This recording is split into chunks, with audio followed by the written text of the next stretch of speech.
Hello there, my name is Rachel, GNS Middle. Gilbert and Sullivan is my middle name, which I forgot to say in the last video, and my middle name is my last name. And I am here on behalf of Forbear Theatre to discuss the magic of the Gilbert and Sullivan operas by very pedantically ranking every element of them. I don't know if any of you know what my middle name actually is. If I get to 150 subscribers, I will tell you. Anyway, today I am going to be discussing the trios, another one that I'm really excited about. Something I've also done is given them marks out of 70 in some vain attempt not to have loads of ties, which is what I always end up having. I tried to take a leaf out of William Rams's book and give them a wider range of scores, but I just can't do it. Out of 70, the lowest mark was 38. I can't even get below half marks for these. I'm just too nice about all of these numbers, even the ones that aren't so good.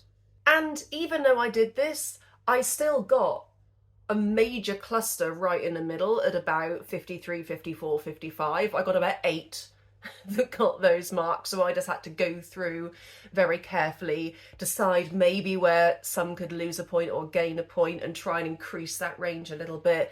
Ultimately, there are a couple of ties in here, but wherever there has been a tie, I've just decided myself which one I believe in my heart to be the better of the 2 or 3 in the case of a 3-way tie. I also had a tie for first place, which I can't break, and I was wondering if you guys would help me in the comments to do that. So here are the parameters I've used. Music, they get a mark out of 24. As usual. I've also given them a mark out of 10 for lyrics. I've given them a mark out of 10 for comedy. And this is where a few of them went really low. It doesn't seem like trios so readily lended themselves to comedy in the same way that duets did, which is interesting. I gave them a mark out of 10 for emotional/dramatic impact. I'm probably just going to use dramatic impact, but where a trio is very emotional, I have let that count towards dramaticism. As usual, I've given them a mark out of 10 for their importance to the narrative. So generally, if something gets a 7, that means that it perfectly encapsulates what's just happened in the scene. It doesn't necessarily progress the narrative, but it just reflects the narrative very well. Something gets a 6 if maybe it does that, but not as much emotion is attached to it, or it just does so, but oh yeah, it's fine. They get a 5 for maybe slightly less than that, and then they get less than a 5 for like actively obstructing the narrative. So things tend to get 8s, 9s and 10s when they actually tend to either progress the narrative or they have put a full stop on the scene in just a particularly good way that really highlights what's just happened in a way that dialogue alone couldn't do. I've also, in this case, because I did feel like it was important, I've given a mark out of 10 for enjoyment. That is both the enjoyment of being in the trio, being part of it, and also watching it as an audience member. For some reason, this category did seem to change things a little bit. There are actually some that came quite low that did get a high mark for enjoyment. There are also some that came extremely high and maybe only got a 7 for enjoyment. So there were a couple that definitely like switched places from high to low or low to high because of this enjoyment mark. So I do think it was worth including. It gave some of the more iconic ones that maybe didn't have as great a dramatic value just to climb a little bit up in the rankings, which I really hope that a lot of fans will appreciate me doing. With that in mind, let's get started. There are 26 trios in this list. I originally had 27, but I eliminated one because I decided that it wasn't a trio. And just to prove to you all that I'm not biased, I don't have any kind of crazy connection towards making sure the lesser known GNS operas are artificially boosted. My worst trio in this list, which for me comes clearly quite dead last, is If You Think That When Banded in Unity from UTOPIA Limited. So, for a start, I'm aware that this is quite ironic because the duet that uses most of the same music as this trio, I gave a 20 out of 20 for music, and that ranked number 4 in my duets, but for some reason its return just doesn't hit as hard. Even though a lot of the elements that I really loved musically are back, they just don't tend to have the same effect. I only gave this a 12 for music. I just don't think it has the same stakes as with Fury Deep We Burn. I find it musically confusing in a way. I did still give it a 12. I don't think it's truly dreadful. It just feels lazy. Like sometimes when music comes back, I go, oh, that music's back. That's really interesting. But this time it didn't really feel relevant. I didn't really think they should have brought this music back. It almost takes away from the fact that it was there the first time. Please let me know if you disagree about this and you actually think its return is genius, but I just happen to think it's a bit of a shame because it was so good when it was first used and this just doesn't feel right. I gave this one a 3 for beauty of lyrics, and it's because I think the lyrics of this are quite dreadful for several reasons. And as a person who does write a lot, if I was getting paid for my writing at minimum wage, I'd be very, very rich right now. This is not great. If you think that when banded in unity, we may both be defied with impunity, you are sadly misled of a verity. If you value repose and tranquility, you'll revert to a state of docility or prepare to regret your temerity. This is an example of Gilbert trying to be very clever, but in a way that is just incomprehensible. Even the most verbose person, I think, would struggle to understand this on first listen, and you can't alienate your audience like this, Gilbert. Also, I understand that unity and impunity rhyme, and tranquility and docility rhyme, and verity and temerity rhyme, but the way that's structured makes it sound like he's tried to rhyme verity with impunity. Like, it doesn't, the rhyming structure of it doesn't make intuitive sense to me. And also the king's response, if my speech is unduly refractory, you will find it a course satisfactory at an early board meeting to show it up. Though with proper excuse you can trump any, you may wind up a limited company, you cannot conveniently blow it up.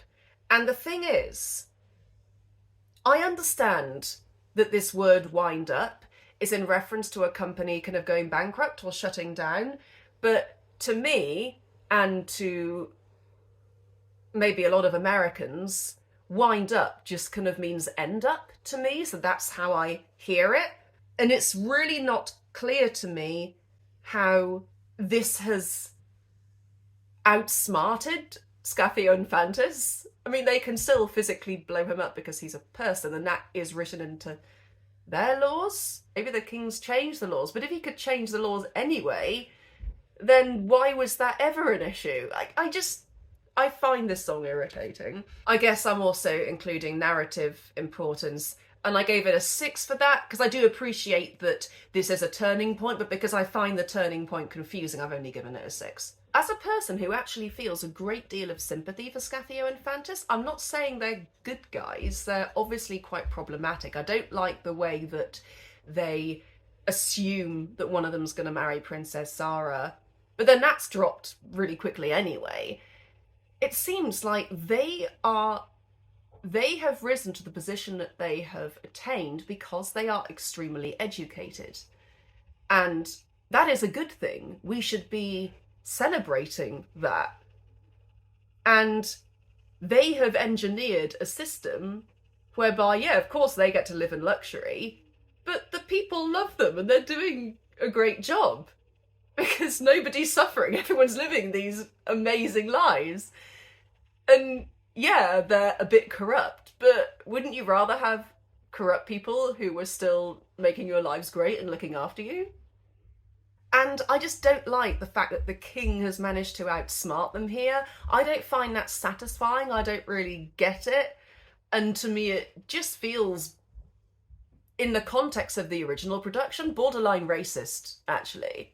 The fact that they have outsmarted a kind of lesser country with lesser systems in it, which I happen to think are actually quite good systems. So yeah, I'm not saying Scafio and Fantas are good guys, but I don't think we should be necessarily happy that this has outsmarted them.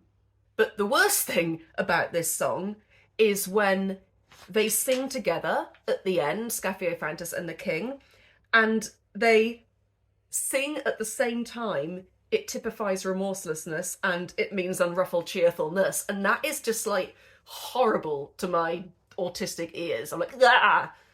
I cannot stand that, and it irritates me no end that they're saying two things at the same time. And I know that we've already heard them say it, so it's not important that we hear again, but I hate it.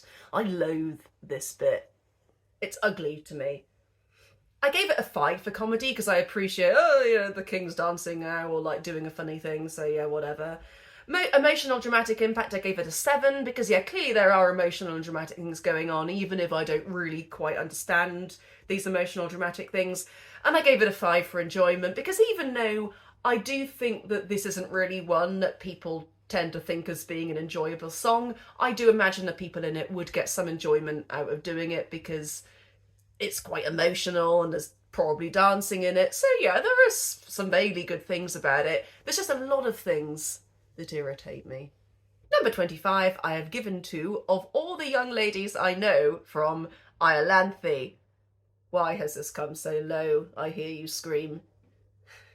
First of all, I do not by any means hate this number, but as previously referred to in one of my earlier videos, I think it was my chorus video about the peers, I just don't find this section particularly whelming in any way. I find it to be a relatively flat and boring part of what is a spectacular opera. I love IOLANTHE, but this is just not the most exciting bit of it. I think even if you had the best performers in the world doing this section, I just don't know how you'd make it hilarious or that interesting. It's always a bit that I kind of half sleep through, really. I gave it a 14 for music. I think it's perfectly fine music, just nothing to write home about. I gave it a 7 for beauty of lyrics. I think that the lyrics are nice, they rhyme fine, and I really like Phyllis's lyrics. I'm very much pain to refuse, but I'll stick to my pipes and my tabors. I can spell all the words that I use and my grammar's as good as my neighbours. That definitely earns a 7. Where it falls down slightly, comedy I only gave a 6 to. I do think that it's funny in the sense that Phyllis is biting back a little bit, and their use of the word party as meaning maybe two different things is quite witty, but I don't find this at all laugh out loud funny, and it's just a bit slow. It takes a long time for the jokes to get across. And the first verse is just a bit gross, to be honest. I don't find that funny at all, just somebody being objectified. I gave it a 4 for emotional / dramatic impact. I really don't think this makes a strong impact at all. I also gave it a 4 for enjoyment, and this is coming from a person, I played Phyllis 3 times, and this is always the bit that I never really know what to do with myself in.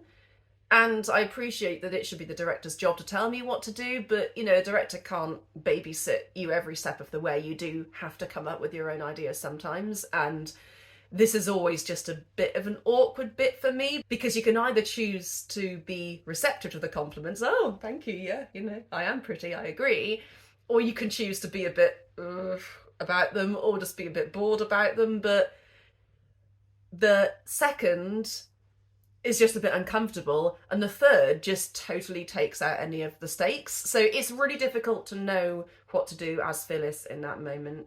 I gave it also a 6 for its importance to the narrative. I think it is reaffirming what the peers have previously said, that they all love Phyllis. And fine, yes, that is doing that in a satisfactory way, but not quite enough to earn a 7. So this one gets a 41 out of 70. Number 25, I have given to Oh Rage and Fury from THESPIS. Finally, THESPIS did not come bottom, which I am relieved about. Because we don't know about the music, I'm just giving it a tentative 12, imagining it wouldn't be as good as the music in the later operas, but I don't see any reason why this wouldn't be good. I think Sullivan has proved himself in other points where he write songs where the characters are angry. He's usually done quite a good job. So I'm thinking that this might even have got more than a 12, but we just don't know what it is, sadly.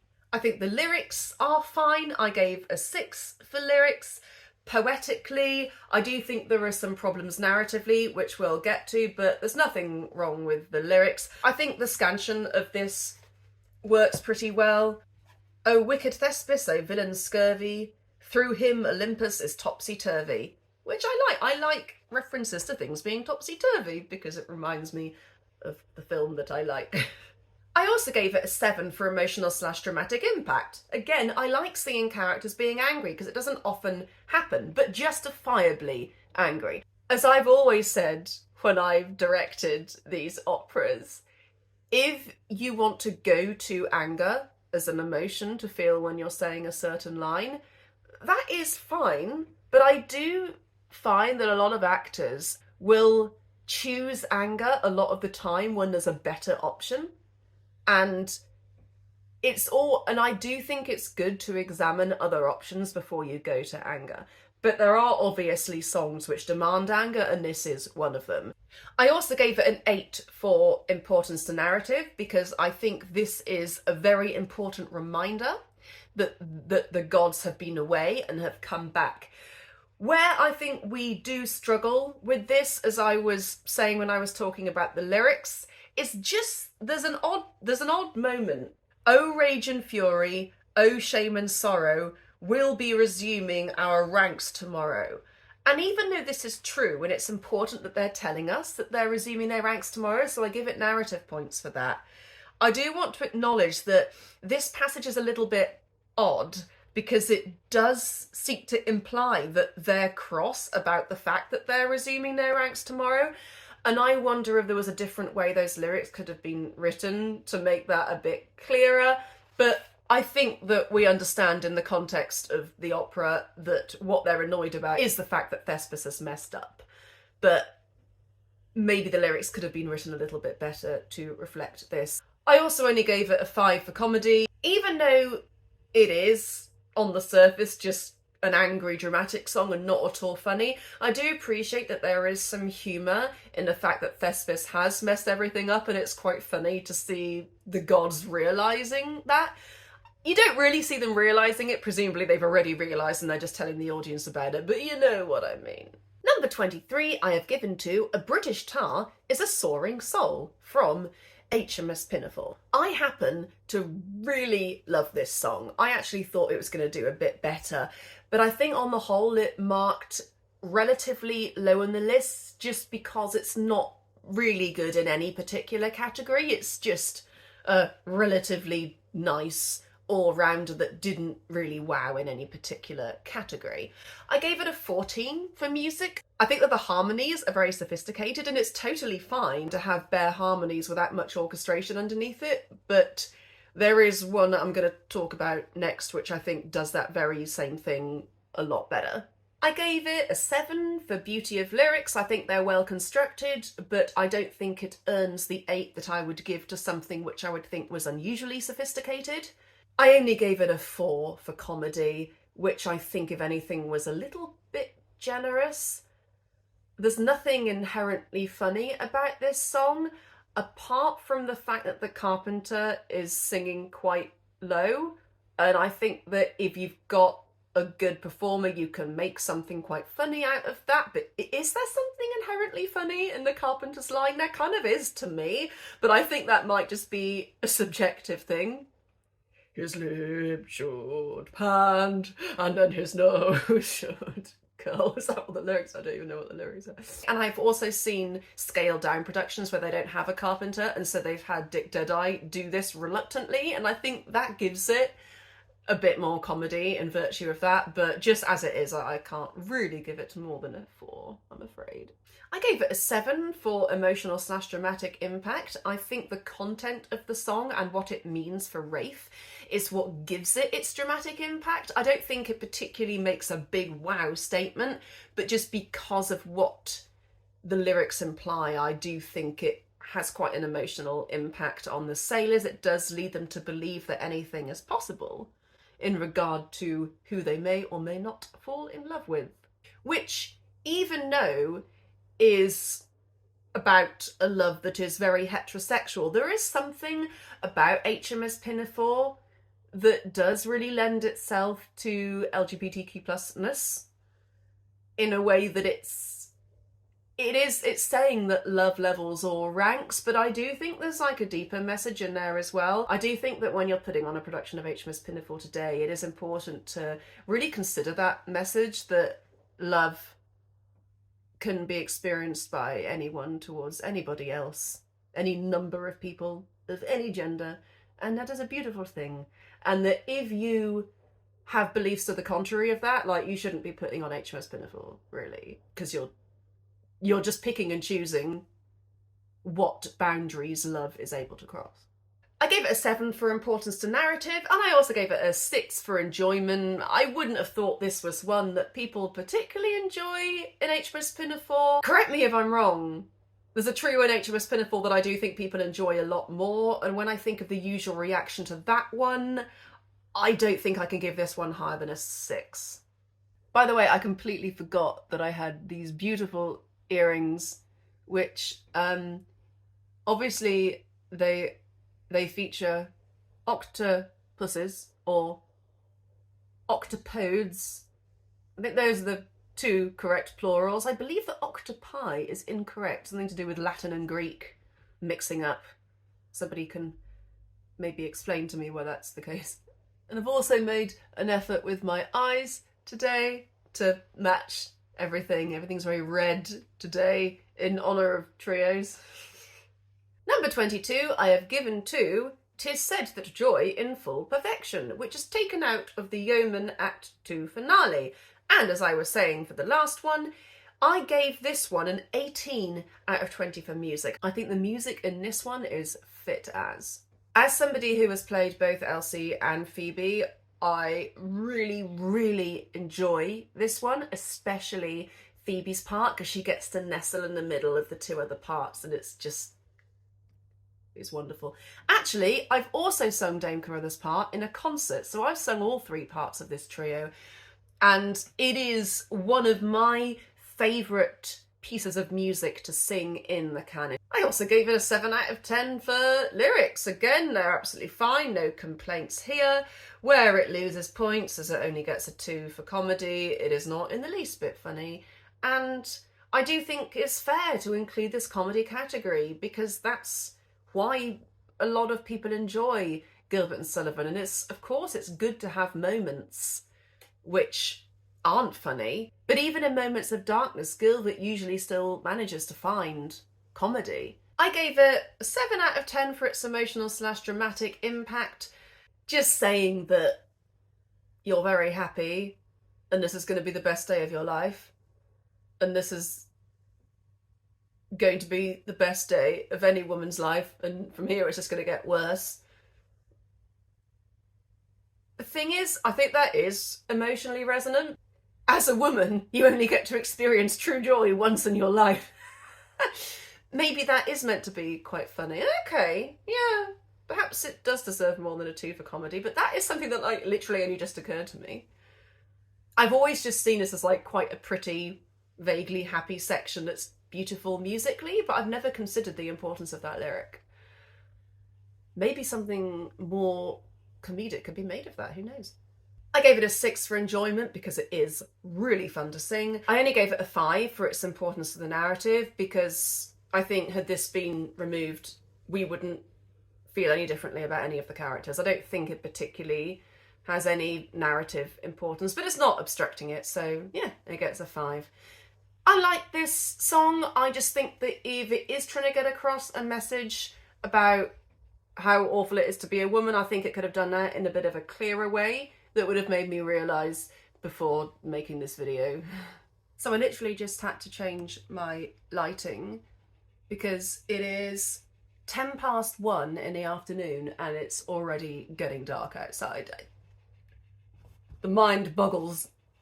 Anyway, coming in at number 21, and this one will be a controversial one. People are not going to like that I've put this one so low, but it's my list and I'm putting it here, and I will justify its position here. and that is I Am a Maiden from Princess Ida.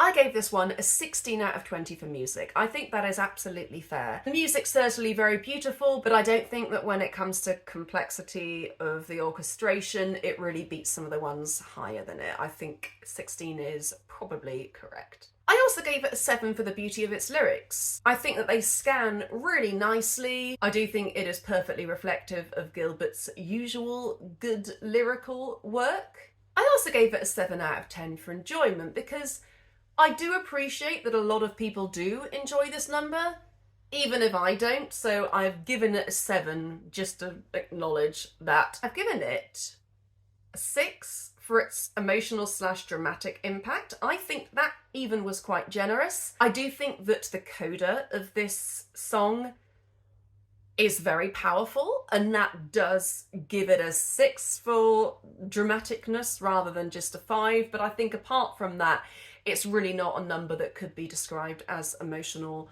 or dramatic. It's certainly not in the least bit emotional. I also only gave it a 4 for narrative importance. This is an example of a number where they literally could have taken this number completely out and nothing at all would change. And if anything, I just find it a quite distasteful addition to the opera. And as I've said a million times, and I will say again, I don't think it was Gilbert's intention to be at all hurtful to people, but it just so happens that people tend to find this a bit hurtful today. So I'm about to get on my soapbox about this number. I actually wrote down what I was going to say because I want to make sure that I say it right. So, there seem to be 2, possibly more, but at least 2 versions of men dressing up as women. The reason I'm using quotation marks is because not everyone that does drag does identify as a man, but I do appreciate that that is traditionally what it is seen as. So one typically involves members of the queer community dressing in an exaggerated way with the intention of subverting gender roles and creating a kind of artistic disruption. This art form has been tremendously personally helpful to me in discovering my own gender identity and, in general, just being fearless and fabulous on stage, as I am. The other, however, involves people who identify as men thinking that it's inherently funny to dress in women's clothes, which is ridiculous to begin with because what women's wear is considered to be today is completely arbitrary, and it could have just as easily been the case as it was even as recently as a few hundred years ago, or indeed in many different world cultures, that men wear makeup and dress in roughly the same way that women do. Along with the matter of how they're dressed, the qualities they are ascribing to women in these lyrics are also completely arbitrary and are not only very specific to the time of the opera's creation and therefore have aged poorly, but even at the time, I imagine a lot of women would have considered those lyrics to be a gross generalisation. Societally, men are seen as being able to possess a potentially infinite number of characteristics, while women are viewed typically in this quite narrow way. It's so prevalent in society that girls are seen as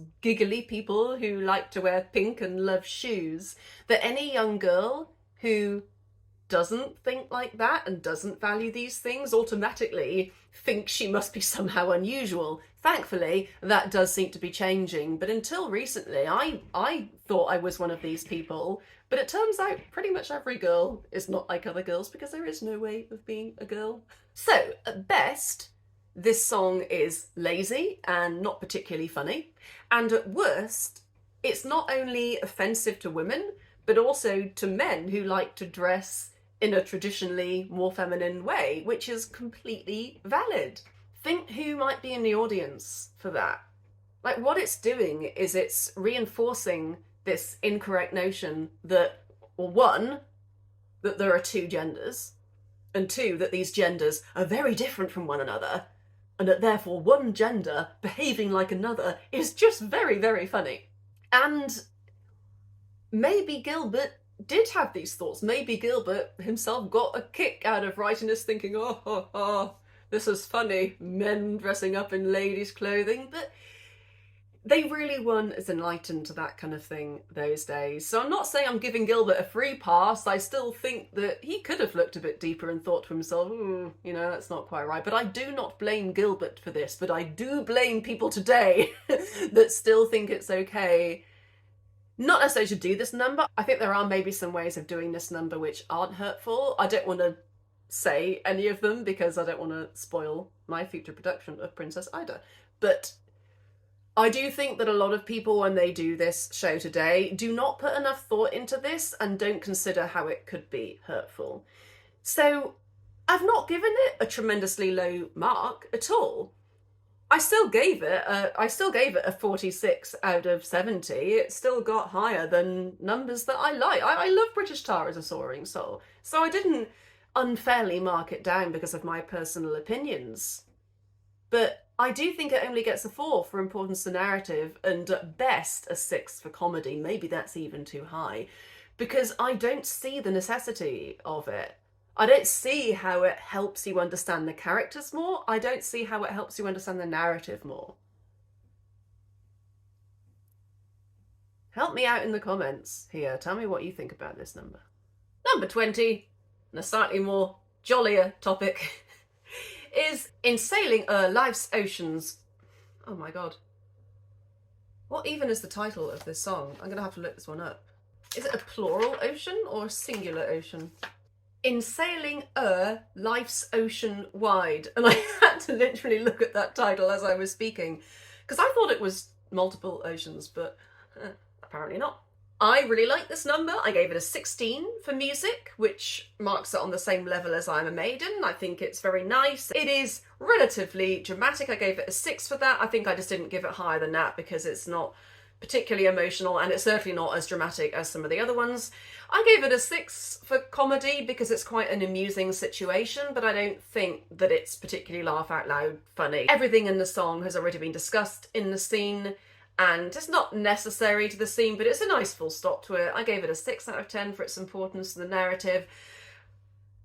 The only reason I didn't give it higher is because I don't really feel like all the lyrics are particularly comprehensible in terms of what the characters want. I think the poetry kind of gets in the way of that a little bit, controversially. I gave it a 6 for lyrics. But I did give it a 7 for enjoyment. I do think people really love this number. I like it. I've never actually sung in it myself. And as I say, musically, it is lovely. There's just something that's just a little bit underwhelming about it. I guess I'm also thinking about what's about to come, which is brilliant. I don't think the lyrics scan as well as Gilbert's usual lyrics, and I also don't think they're particularly relevant to the characters. I find Robin's lyric, "My heart says you've a prosperous lot with acres wide, you mean to settle all you've got upon your bride." I don't really know what that means. That's not immediately understandable to me. And, as I previously said, most of Gilbert's lyrics are immediately understandable to me, so this is unusual. It don't pretend to shape my acts by word or sign, it merely states these simple facts, this heart of mine. And that's just fluff, that those last two lines. It's just one of the it's just an example of Gilbert trying to make a word quota without really thinking about what the words mean, I think. They're fine, the poetry of them is good. I suppose I'm not only thinking of poetry, I'm also thinking, are these words meaningful? Do they mean something? And yeah, Rose's verse is just, I thought something before and now I think another thing. I just don't really attach much value to it. But it's a very pretty song and it's fun and I appreciate it. And I gave it in total a 47 out of 70, which I don't think is bad. Number 19, I have given to the song with possibly one of the best opening lyrics in the whole canon. How say you, maiden, will you wed a man about to lose his head? Which is just a line that we all love, but it is a little bit clunky, and I only gave it a 6 for lyrics because I don't think it is one of Gilbert's best in terms of the scansion of the lyrics. I also only gave it a 6 for comedy because I don't think it's particularly funny. In fact, even a 6 was quite generous. There aren't really... Actually, I know where it got its point above a 5, and that was Jack Point's verse. As a general rule of life, I don't allow my promised wife, my lovely wife that is to be, to marry anyone but me. Yeah, I'll buy that, and I think that that is what gives it a 6 rather than a 5. But other than that, I don't find it particularly funny. But I did give it a 7 for emotional / dramatic impact. More just the end of the song than the whole song itself is a profound moment for Elsie and Jack Point and does set up a future tragedy. And I do think the ending of this song does foretell that a little bit by the slowing of the tempo and the more wistful, curious quality about that play out. I love the play out of this number more than the song itself, I think. I gave it a 6 for enjoyment. I don't think it's one that people don't enjoy, but I also think that this isn't one that people really think about if you were to say, oh, which songs do you really enjoy to sing? Oh, yeah, I love How Say You Maiden. Like, you know, no one's going to give that song as one they particularly enjoy. I did, though, give it an 8 for its importance to the narrative, because, as previously mentioned, this song is a turning point, and dramatic turning points are extremely important. Even though they've partly made up their mind in the scene what's going to happen, they only really make up their mind in this song. So that's how it got its mark above a 7. It isn't just a full stop to the scene. They rehash some of the stuff in the scene, but then they actually make an ultimate decision based on what they've been talking about. So you can see decision making and plot and narrative progressing in this song. So I really like it narratively. I think it's very successful. I also gave it a 15 for music. I think the music is nice. I don't think it beats a lot of the other music in Yeomen. I think, again, it is suffering from that ailment of being in an opera that is known to have fantastic music, but it itself not being particularly overwhelming. But I still think it's lovely, which is why I gave it a 15. Number 18, I have given to Oh Joyous, Boon, which isn't typically thought of as a trio, but it actually is. What is interesting about this one is that when I first ranked it, what I usually do is I put all the songs out in a column and I give it the marks that I think it's got, and this one came, if not dead last, like really close to dead last. But then I listen to them from worst to best, and then I realise if I'm right or not. This one, I initially thought the music wasn't very good because I was thinking of all the weird joins in it, much like how I didn't particularly like Oh I Ever Wrought Much Evil with My Spells. I thought this was suffering from something similar, because even though I loved the music in it, the joins are just sometimes a bit awkward and don't make too much musical sense. But after a good listen to this, I listened to this one several times, I do think it is a bit more sensical than the aforementioned one. And the individual musical segments are so good that I think it does make up for some of the awkwardness of it. There's that weird why in it, which actually I think it's worth it for how funny it is. But that aside, I actually did give it a 14 for music eventually. I think I initially only gave it a 10 or something ridiculous, but I do think that there are some fantastic musical moments in this. You bade me drink with trembling, or I drank, and by the potion's lore I loved the very first I saw. Oh pity, pity me. I think that is brilliant, that bit. I also really like the false one, be gone, I spurn thee, to thy new lover turn thee, thy perfidy all men shall know. And then the following bit, I could not help it, come one, come all, I could not help it, obey my Yeah, it's quite difficult to do both parts at once because they overlap, but I think the music in this is actually really, really good, but I only gave it a 14 because there are some odd joins with the oh, Alexis, don't do that. You must not. Why? And also, one of the most egregious moments in Gilbert and Sullivan comes at the very start of this number. Do you know, Sullivan and Gilbert, how difficult it is to stage that little introductory bit? Because you get the big dun. And it's like double the length you think it should be. Like maybe oh, but no, it's double that. And all the while you've got these actors doing this big run towards each other, and then they're just stuck there. Oh, joy.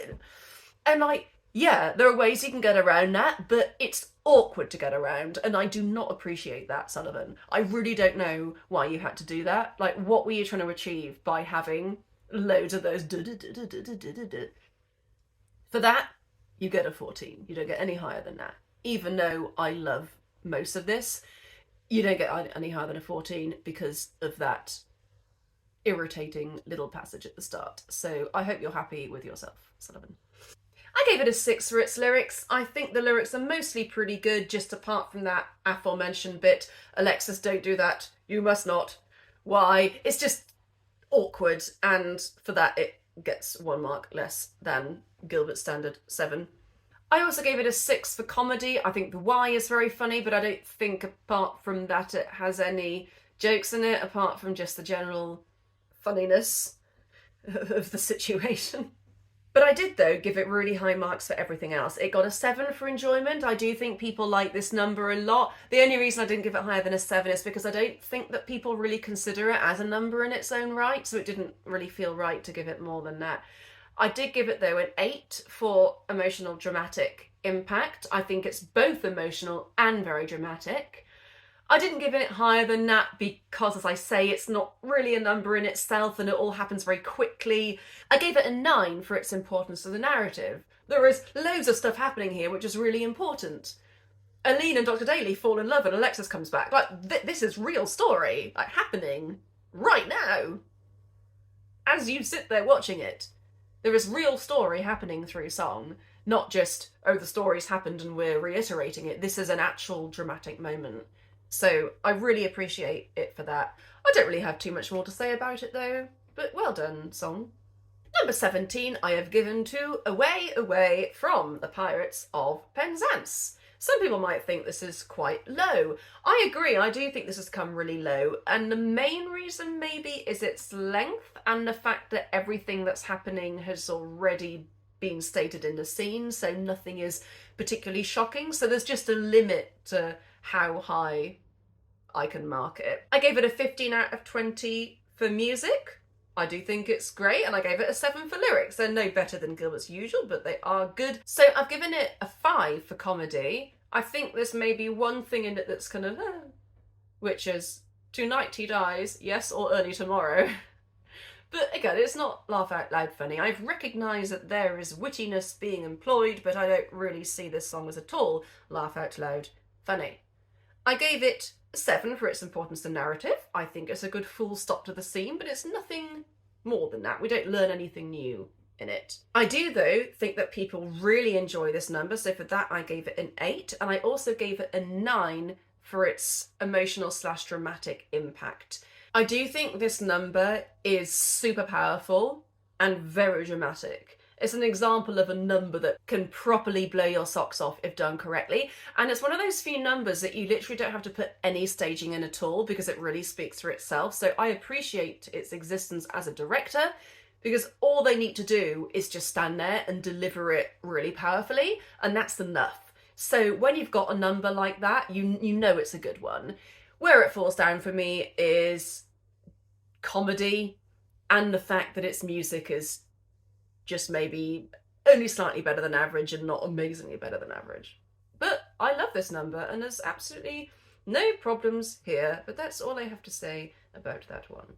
Number 16 I have given to A Man Who Would Woo a Fair Maid from the Yeomen of the Guard. This one actually tied with Away, Away, but I do happen to think that this one is just a bit better. That's mostly a gut instinct. I gave it a 17 out of 20 for music. I love the music in this one. I think my favourite bit of it, again, is the coda. I love the coda section. And when people do funny things with that last note, oh, he's chill. Often on recordings you get that really, really nice little, what's it called? Melisma? When you do that, I really love it. This one got pretty high marks across the board. Again, just apart from comedy, I only gave it a 5 for that, which is really the maximum I can give it. It's just a little bit damp, this number. It doesn't really have much life and really relies on the actors to push and the director to come up with something quite engaging that the audience can focus on. Even though there is a little bit of substance in this song, I did give it an 8 for its importance to the narrative, because they are imparting information to Jack Point about how to woo. I actually happen to think that what's going on in the background is probably more important than the song itself. And usually when I've seen this song stage, that is what directors tend to do. They tend to put Fairfax and Elsie in the background, maybe coming together and becoming acquainted with one another a little bit more intimately, while Phoebe and Jack Point are oblivious to it. That's generally the choice I see, and it's also the choice I used when I directed it, so I think it is a valid choice. But I do happen to think that it isn't really the content of the song itself that makes this song good. It's just an opportunity to showcase some moments between the characters. The actual lyrics aren't, they're fine. I gave an 8 to the lyrics. The lyrics themselves are really good. It's just the emotional, dramatic impact of them. That's where I gave it a 6. I just don't find the lyrics themselves or the content of this song particularly emotional or dramatic. It's very pretty. I don't really see it being much more than that. I did give it a 7 out of 10 for enjoyment. I do really enjoy singing in this number. I've sung both Elsie and Phoebe in this number, and it is beautiful. And I get a lot of enjoyment from it, so that's why I gave it a 7. So I really don't mean to be down on this song at all. I think I'm just explaining why it did come relatively low down on the list. We've still not quite reached that halfway point, but this is a really high scoring list, and hopefully you'll agree with me when I justify why other ones have just placed a bit higher than this. Number 15, I have given to The Criminal Cried as He Dropped Him Down from the Mikado. This is the last of the 3 that all got 51 points. There's something about this one that just forced me to put it above the other 2. And it's mostly its comedy and just general iconicness. I only gave it a 14 out of 20 for music. I think it's good that the music's simple, but I can't really give it any more than a 14, even though the music is perfect for the situation and what's going on. I gave an 8 for its lyrics. I think the lyrics have beautiful scansion and they're very satisfying to say. It's mostly the chorus responses that I find both lyrically beautiful and extremely funny. I gave it an 8 for comedy for these bits. We know him well. He cannot tell untrue or groundless tales. He always tries to utter lies, and every time he fails. The whole thing is hilarious. I mean, maybe I should have given this higher for comedy. I'm not sure. I do think it's in the right place, but let me know if you think I'm wrong about that. It mostly came relatively low down the list. We're almost reaching the halfway point, but it mostly only got this low mark because of its music. But I do think it's a good all-rounder. Her terrible tale you can't assail, with truth it quite agrees. Her taste exact for faultless fact amounts to a disease. It's so ridiculous, but then my favourite lyric of all. Now, though you'd have said that head was dead, for its owner dead was he, then you get that beautiful bit in the orchestra. It stood on its neck with a smile well bred and bowed 3 times to me. Not only is this song lyrically amazing, it also completely reflects, I'd say, 2 out of 3 of its characters. I mean, the mezzo, yeah, I guess she's pretty, and do we know that? I don't know. Of course, when we're talking about woman's character, we have to, in some way, refer to her appearance. And Gilbert's often quite good at not doing this, but in this instance, that's not amazing. So that's probably why it only got 8s for these 3 categories, because I do think that the mezzo's verse could have been something a bit more interesting than just, oh, I'm so beautiful that when he looked at me, he felt less frightened. I think that could have been a bit more imaginative. But the other 2 verses, brilliant, and the chorus is brilliant. I gave it 7s for the final 3 categories for emotional and dramatic impact. I do think that this moment of stillness and the stakes that the 3 characters have does make this quite a dramatic number, because they know they have to tell a really convincing story, and that for me does merit it a 7. I've also given it a 7 out of 10 for enjoyment. I think this would be really fun to be in for all three characters and for the chorus, and I always enjoy it as an audience member as well, this one. I also gave it a 7 for its importance to the narrative, because I don't think it's obstructing the narrative in any way, and I think this is extremely entertaining, but the exact manner in which the execution took place isn't actually that relevant, and the fact that the Mikado says right afterwards, well, this is all very interesting, but we came about a totally different matter. He just completely disregards the content of the song immediately, which shows it can't be that narratively important, but just for its sheer entertainment value, I do give it a 7. Number 14 on the list goes to It's Clear That Medieval Art from Patience.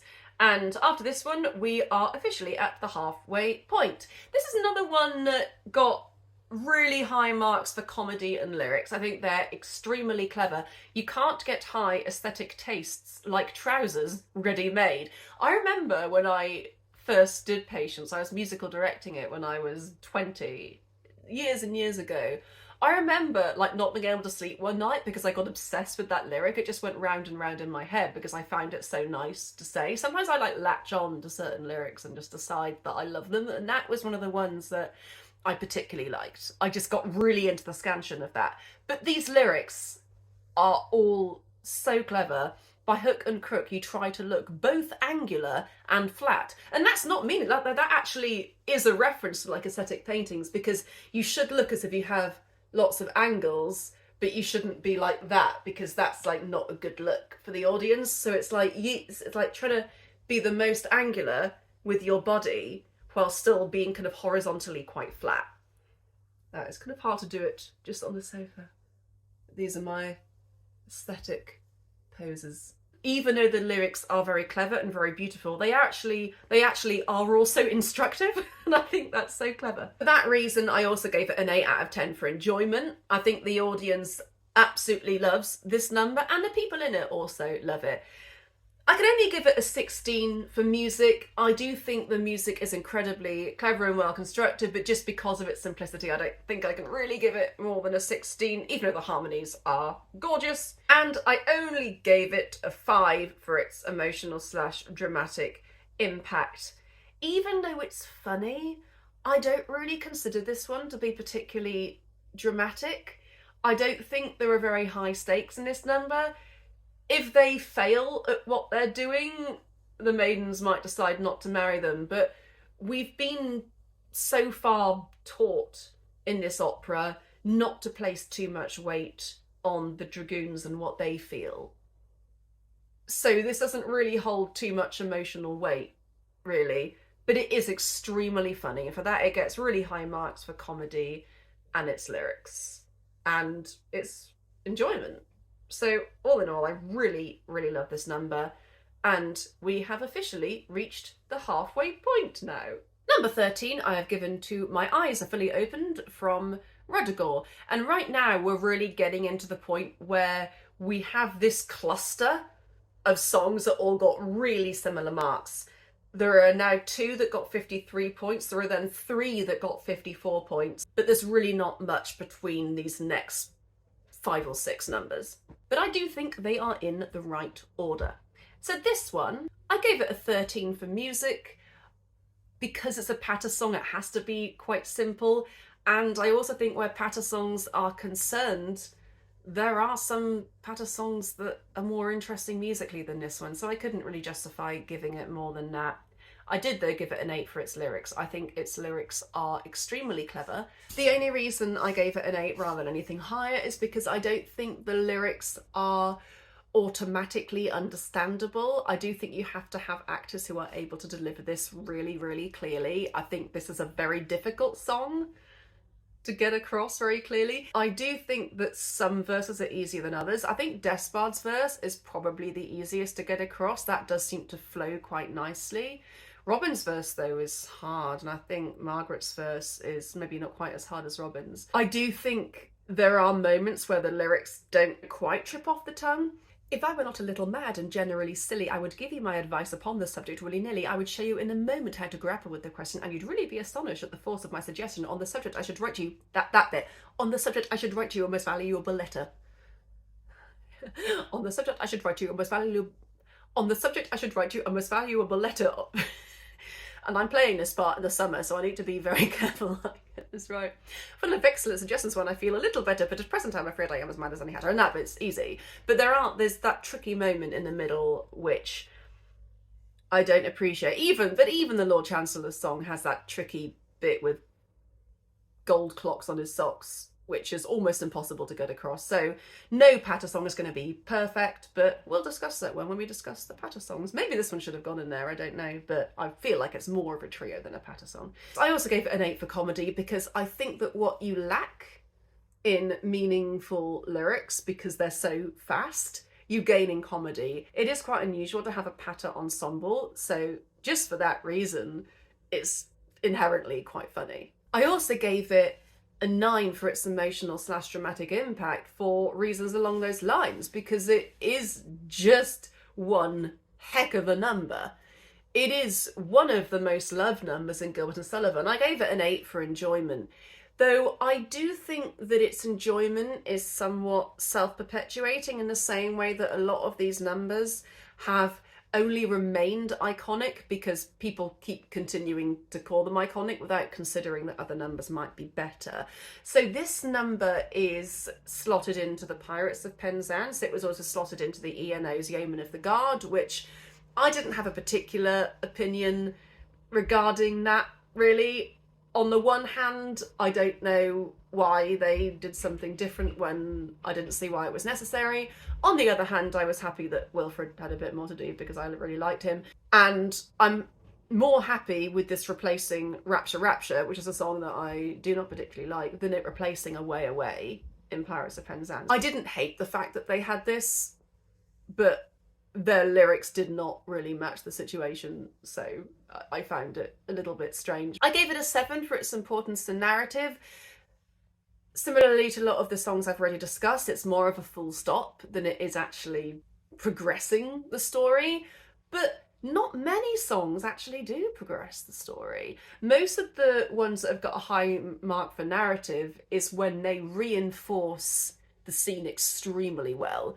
The only exception so far to that really has been O Joyous, Boon, and maybe How Say You Maiden Will You Wed, that had like a little bit of a turning point in it. But this one is an extremely good full stop. And as I say, I gave it a 9 for its emotional dramatic impact. I think this song is hugely dramatic just because of how impressive it is. And I think that when you can get this really tight, it is an extremely impressive number, but it does take a lot of work. And I'm really hoping that when we do this in the summer, we take a lot of time to make sure that this is really, really good. Number 12, I have given to another very loved number, which is Here's a Howdy Do from the MIKADO. I really like this trio. I don't think there's anything wrong with it at all. I think it only suffers from being ever so slightly musically simplistic, especially considering how good the other musical numbers of the MIKADO are.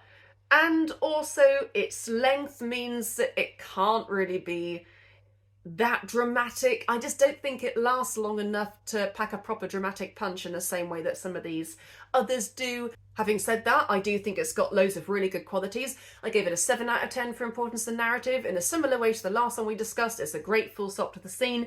I also gave it a 9 out of 10 for enjoyment. This is one of the songs I absolutely love to do whenever I've played this part in the MIKADO. This is a song I get a lot of pleasure out of performing. When I first saw it, when my sister did it, so this was the production of the MIKADO that I saw when I was 16 years old, the very first GNS production I ever saw. All three of them had like cowboy hats on, they were doing line dancing, and it actually fit perfectly with the music. It was so good. I gave it an 8 out of 10 for the lyrics. I think the lyrics are so well constructed. It's got that lovely scansion that I previously discussed, I think in List and Learn. They have it. Here's a howdy do.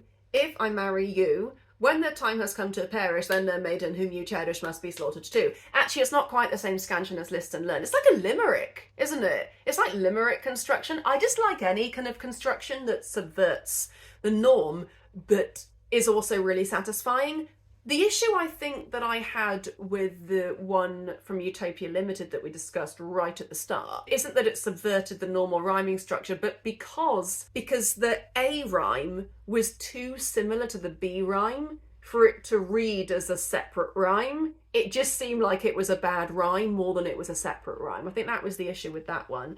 But usually I love it when rhyming structures are a bit unusual. It's just an absolute laugh, this one. And I love how it just gives you a window into each of the characters. Yes, you're not learning anything new, but because it's got emotional stakes added onto it, and yeah, they're not very weighty because generally the MIKADO, the stakes aren't terribly high, or they're being artificially lowered by just the ridiculousness of the characters. Apart from the alto and I guess to an extent the patter guy when he joins her late in the second act, there really aren't too many dramatic or emotional stakes in the MIKADO, but I think because of that it works really well. This one also got a 53 out of 70. It's actually the last of the ones that got 53, and we then move on to the ones that got a 54. Number 11, and the first of a three-way tie, but I have to emphasise that this is not a tie because I have decided just in myself which way these go. Number 11 is Never Mind the Why and Wherefore from HMS Pinafore. This is a number that I love to death. I think it is so much fun. I had a really good time directing this. I've given it a 16 out of 20 for music. I don't usually give songs from Pinafore that high a mark, but I do think this one deserves it. I love the fact that the third verse ending is different to verses 1 and 2. I think it adds so much extra colour, and there's just this element of sheer joy in the music, which I think elevates it to above Sullivan's average. Even though it's relatively simplistic, I just absolutely adore it for the sheer amount of joy that's in it. I gave it a 7 for lyrics. I think the lyrics are pretty good. Never mind the why and wherefore, love can level ranks, and therefore, I do think that that rhyme is very satisfying. The perpetuation of the confusion over what Sir Joseph is talking about with the captain and what Josephine is thinking about is very funny. So I've also given it a 7 out of 10 for comedy, not because the lyrics themselves are laugh out loud funny, but because of this secret that Josephine's got, which she brings out, and a tar who ploughs the water. And I think you can really bring out the comedy in the choreo as well with this number. You can make it so Josephine is ridiculously happy, and the other two are also happy and kind of wondering like why Josephine's so over the moon about this, because she doesn't really seem to be that enamoured of Sir Joseph at all. But yeah, I think there's a lot of comic potential in this number. I gave it an 8 out of 10 for its emotional dramatic impact, and this is an example of one where it's sheer happiness that is the emotion that I'm discussing here. I think the joy in this number is what is giving it such a high mark for me. It's one of the most joyful numbers in Gilbert and Sullivan. I just find it so infectious, and I don't think it's possible really to watch this song, like whether it's in a concert or in the context of the show, to leave without a smile on your face. I think you so understand and empathise with what the characters are feeling in the song, and it's so silly and lovely. I think that even if the music and the lyrics themselves aren't particularly sophisticated, it's just one that I absolutely adore for the infectiousness of its joy. I also gave it an 8 for its importance to the narrative because, as I say, even though it is just a full stop, it's added such emotion onto it that it allows that narrative to get across a little easier.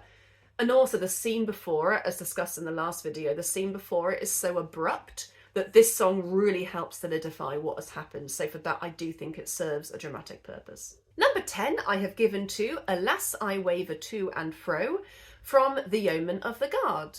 There are quite a few trios in the Yeomen of the Guard, and this is one of my favourites. I've given it an 18 out of 20 for music. What I love about this song is that it's not verse, chorus, slightly different verse, chorus, coda. I love the fact that it's got this completely random seeming structure. It kind of comes across as more like natural human conversation. And for that, I did give it an 8 out of 10 for its importance to the narrative, because even though nothing more is decided that hasn't already been decided in the scene, because it adds this layer of emotion and conversation onto it, I do think it deserves higher than a 7. I gave it a 7 for enjoyment. I think that this is one that people really enjoy, but I don't think it's truly iconic in the same way that some of the others are. I also only gave it a 7 for lyrics. I don't think the lyrics are any better than Gilbert standard. And I only gave it a 5 for comedy, which is why it's not higher on the list. There aren't any particularly funny moments in it really, but I gave it a 5 to be generous because it's not actively unfunny, it's just a standard conversational number. But its emotional / dramatic impact I have given a 9 to, and that's not because it's particularly, wow, I'm slamming your face with music. You know, it's not like that. But the stakes are just so high and the tension created is so powerful. And that's not terribly common in a GNS number. We don't get too many numbers that are like this, where you really experience one or more characters being nervous about something they're about to do and really experiencing and feeling with them the emotions attached to doing that. Honestly, you don't really experience that too much in GNS, but this is a glorious example of it. And just musically, it's truly superb. That change of key and tone from the unworthy foot, we may succeed, who can foretell, may heaven help all. That little change, that gear change then, may heaven help all, farewell, may heaven help all, farewell. That end is just sublime musically. I mean, the whole thing is gorgeous, but that ending is just spine-tinglingly good musically and dramatically. And as I say, there's absolutely nothing wrong with the lyrics. It only got lower than some of the other ones on the list because it's just not at all funny, which is a shame. Where 'tis said that joy in full perfection, I gave that a 2 for comedy because it's actively not funny. This one isn't actively not funny, it's just, there's nothing particularly hilarious about it. It's just Gilbert standard, relatively witty number that doesn't have any laugh out loud moments in it. Number 9, and the last of the three-way tie on 53 out of 70, is Three Little Maids from School Are We from the Mikado, possibly one of the most famous numbers in Gilbert and Sullivan, probably the most famous number on account of its inclusion in The Simpsons and just its inclusion in many pieces of popular culture. This is an extremely famous number and fully deserves its place in the top 10, and I think it was this iconicness that pushed it above Alas I Waver to and fro for me. I gave it a 17 out of 20 for music. I genuinely think the music in this one is really, really good. Maybe not quite as good as the one before it, but there's so much stuff going on in the orchestration. The music so accurately reflects the characters of the three maids. I appreciate that the characters are not particularly deep, but it still does it very well, which I appreciate. There wasn't much more Sullivan could have done with these characters, and he captured them perfectly, I think. Where it gets a slightly lower mark is 6 out of 10 for its lyrics. While I don't think they're bad, there's not really too much poetry in there, and the poetry that is used is relatively simplistic. Three little maids from school are we, pert as a schoolgirl well can be, filled to the brim with girlish glee. Three little maids from school. While I do really like how those first three lyrics scan, I do find the repeated line of Three Little Maids from School, I know it's the title of the song, the fact that keeps coming back, musically, I do think it works. But I think Sullivan has done a really good job here making it work. Perhaps Gilbert hadn't actually written Three Little Maids from School at the end of those three lines. Maybe Sullivan himself was the one that brought that back. I'm not sure. Well, I don't know if anyone knows how that was constructed.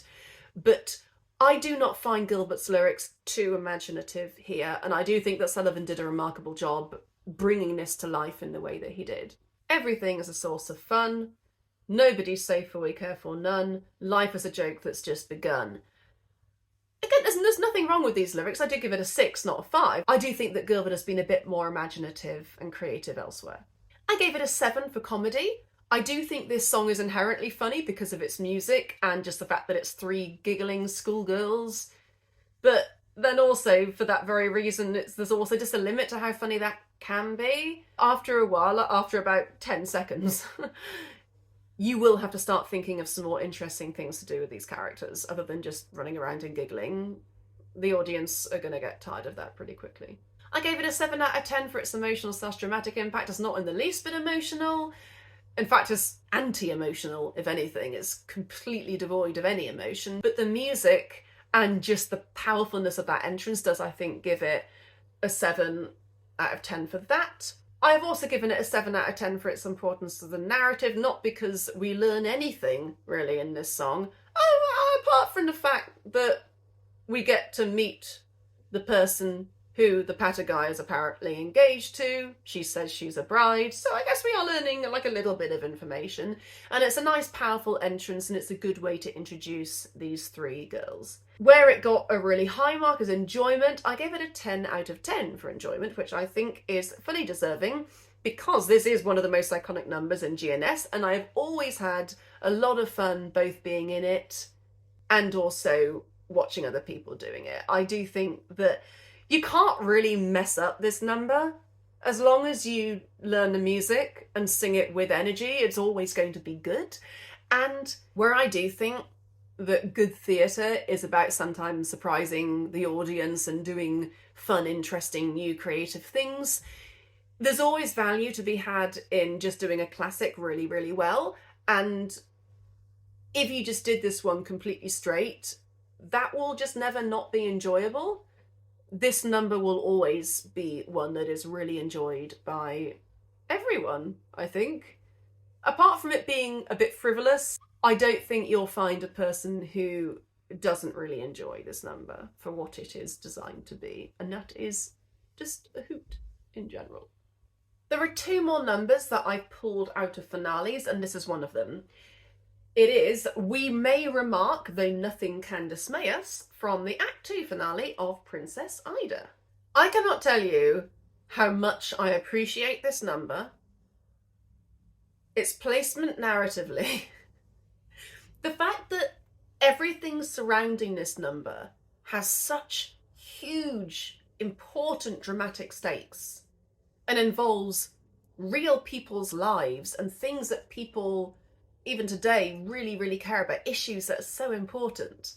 And then you get this comic trio just nestled perfectly in there. It's insane how good this number is and just how well it is placed in the opera. It's going to be so hard judging these Act 1 finales. I consider this philosophically to be an Act 1 finale, so I'm going to include it in the list. I adore this number. The only reason it's not come higher is because it is simplistic musically, so I only gave it a 14, which, even though I appreciate that it is perfect for the situation, I can't give it more than a 14 because of its simplicity. But it is so good. With the pizzicato strings at the end of each phrase, it just reads perfectly. It tells you exactly who these people are, and it tells you exactly what they're feeling. As in, these 3 guys are talking to Ida in a very pointed way. Funnily enough, one of the best versions of this I've seen is actually on the Brent Walker DVDs. I don't know which one of the guys it is, but one of them delivers that, and when he says he'll hang a man, he'll do it. He delivers it in the most subtle but hilarious way. He just makes the tiniest change in his facial expression just to get that point across. Like, he's gonna do it, Ida. We're really brave, you know. We're not scared of death, but, you know, he will kill us. He is going to hang us if you do not release Hilarion. So I would do that. Please, like, don't make us lose any more face. It's just, I cannot get over how funny this song is, and just the fact that there's 3 of them doing it in unison makes it funnier. I gave it a 10 for comedy. Just the matter-of-factness of it, it's just so dry. We may remark, though nothing can dismay us, that if he thwart this gentleman, he'll slay us. We don't fear death, of course. We're taught to shame it. But still, upon the whole, we thought we'd name it. Just this desire from the three guys not to damage their egos by telling Princess Ida that they're actually frightened. And this presents us with such a good example of toxic masculinity, and I really hope that Gilbert was aware of this and did that on purpose. So I gave it an 8 for its lyrics, a 10 for comedy, as I say. I only gave it a 6 for emotional/dramatic impact.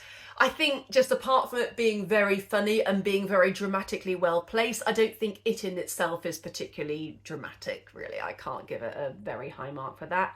I gave it an 8 for its importance in the narrative just because of how well it's placed, and it's really good to check back in with those brothers and see how they're getting on.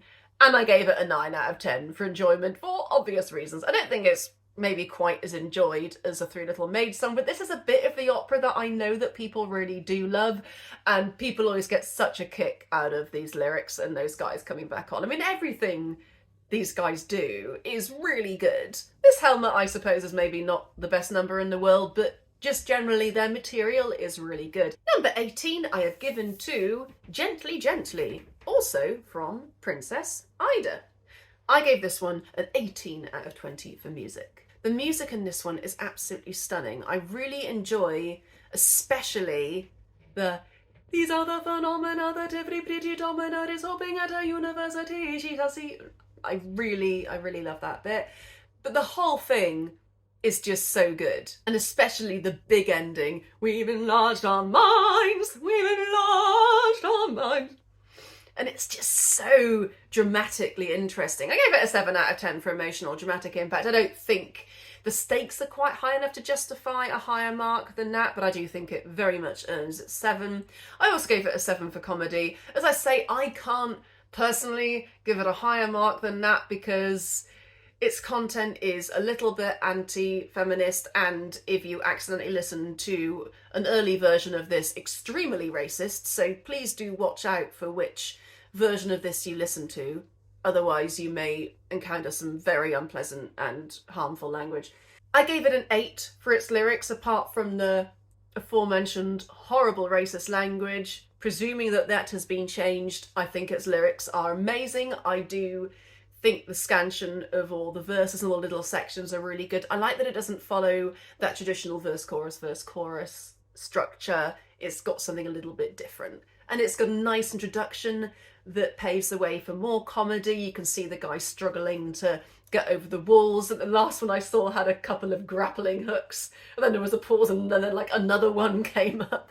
And then they realised there was actually like a way they could have easily got in. So there's such good opportunities in that intro for comedy. I gave it an 8 for its importance to the narrative. I think it's hugely important to start these guys off with a song before we get into a scene, just to remind ourselves, oh yeah, they're breaking in, because we've been so enraptured by Minerva that we might have forgotten about these guys. And I also gave it an 8 out of 10 for enjoyment, because it is very enjoyable and funny, and the music is great. And it is just a very interactive number where you get to learn stuff about what they've been doing. You get to learn a bit more about them just in virtue of how they've reacted to the adverse situations they have found themselves in. I probably mark this 4th if we were just talking about music. I think the music of this one is particularly good. But just the fact that it's not quite as funny and doesn't have quite as high stakes as some of the others means it's not come higher than that. Number 6, I have given to When You Had Left Our Pirate Fold, from the Pirates of Penzance. And you could say that this one starts really with young Frederick, who calls the late command. It wouldn't change the marks of it either way, but that's probably its emotional beginning. So I gave this one a 15 out of 20 for music. I do think Away Away is maybe slightly better musically. I gave them both a 15, but I do think that Away Away does maybe slightly beat it. I don't really see how I could give it more than that musically. I think if anything that was a bit generous. But I suppose just because the tune is so catchy just in virtue of that, even if the orchestration isn't terribly complex, I do think it deserves a 15. I've also given it a 7 for the beauty of its lyrics. I think the scansion is really good in the verses. I think the little monologue that the Pirate King has in the middle of it is very clever. You know, I think it could be interpreted as being like a little bit clunky in places, but I think that just adds to the charm of it. I also only gave it a 7 out of 10 for emotional / dramatic impact. I do think that this song is dramatic, maybe not so much as a way away. The issue here is that Frederick finds out the bad implications of this information in the scene rather than in the song. And in general, all these songs that have scored super highly so far, including actually All Is Prepared, Your Gallant Crew Await You, which ranked number 2 in my duets, is because terrible news is delivered during the song itself. And the trouble is, even though this information that Frederick learns is hugely important and has big life and death consequences for him, he hasn't really got the gist of it yet, and it has to be explained to him in the scene why this is so important. And ultimately, I wonder if this song would have been better had there not been a dialogue scene at all, and it had just run straight through and been this big musical number. That might have been really cool, actually, because I don't really value the scene that much. I'm going to get into that in a couple of videos. I did, though, give it an 8 out of 10 for comedy, because this is so funny. And I think there are some that are more hilarious than this one, but this does get a very high mark. Especially when you learn about him being born in a leap year and the Pirate King's monologue. Just the fact that you know he just can't wait to tell Frederick what this is, because you can actually hear the tension amping up with every phrase he says. For some ridiculous reason, to which, however, I've no desire to be disloyal. Some person in authority, I don't know who, very likely the astronomer royal, has decided that, although for such a beastly month of February, 28 days as a rule are plenty, 1 year in every 4 his days shall be reckoned as 9 and 20. And you can really see how his excitement is amping up, and you can really feel the audience around you. Like, imagine if you didn't know what he was going to say. You can really feel the audience going further and further forward in their seats, like, okay, yeah, we know, and it's teasing. But I love that about it. I think this one does a really good job of getting across the stakes. As I say, I can't give it a terribly high mark for dramatic stakes, but I have given it a really good mark for comedy because of this amping up of the tension in that section. I just think it's really charming and whimsical. And I've given it a 10 out of 10 for its importance to the narrative, because it does impart this very valuable piece of information. As I say, I kind of wish that Frederick learning about the implications for him and Mabel had been part of this song. But this is the beginning of that turning point, and because it does play such an important part narratively, I have given it a 10. And I've also given it a 10 out of 10 for enjoyment. I would say this is one of the most loved numbers in all of Gilbert and Sullivan. A paradox, a most ingenious paradox, a paradox. There are so many memes involving this. I think one of my favourite ones is looking at like a pair of docks, like as in docks by the sea. It's a classic. Or a pair of ducks. That would also be equally hilarious. You know when a number's got iconic value when it's not referred to by its first line. People don't know this number is When You Had Left Our Pirate Fold. I even had to look at it then again to remind myself what it was. They know it as the Paradox Trio or the Paradox song. So this number is iconic, and it is deservedly iconic. You know, I've only marked it number 6 out of 26. I do think there are 5 that are better than it, but mwah, love this number. The good thing about sitting on the sofa is that I can have one of the cats on my lap, Daenerys.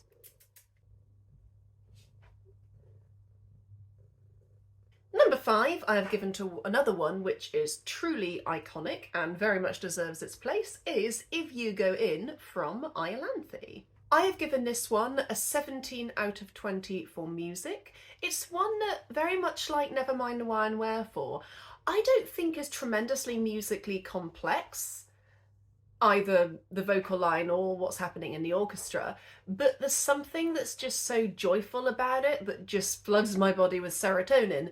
And I think for that, it does deserve quite a high music score. Sullivan just seems to have this ability to create what joy sounds like, but this is very well captured in this number for sure. I only gave it a 7 for narrative importance. I think aside from being a very nice full stop to the scene, you don't really learn anything more about these people or who they are. But it does reaffirm the notion that it is worth trying and not just giving up. So I suppose it does have a modicum of narrative importance, which is why I did give it a 7. Every journey has an end, when the worst affairs will mend. Dark the dawn when day is nigh, hustle your horse and don't say die. I'll take heart and make a start, though I... Yes, Dora. Yes! Though I fear the prospect's shady, much I'd spend to gain my end, faint heart never won fair lady. I gave it a 7 for lyrics. I think that there's nothing particularly special about them. I think I thought they were better than they were, but they're certainly not any less than Gilbert's standard good. Are they, Dora? You see?